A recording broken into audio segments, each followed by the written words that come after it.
Africa Content TV.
Control.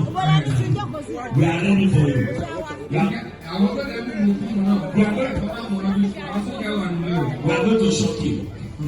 I'm going to shock you, lady. In the house, we have some Nollywood that but officially, we have the members of the Papa Show face.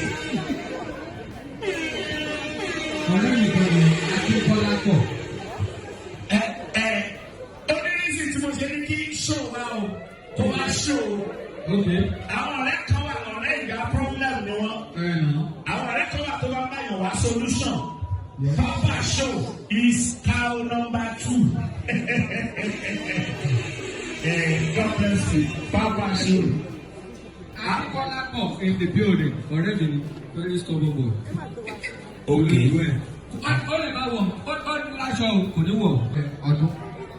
Seyi ti lawo but ọkọ ẹ lawo. Seyi. Obi àwọn yẹn sọ na Seyi mi ò ṣe lè. Sọ lẹ́yìn náà. Seyi ti lawo. Alórí náà. Ọkọ ẹ lawo. Introduce sọ fún ọkọ olúwalé I know him.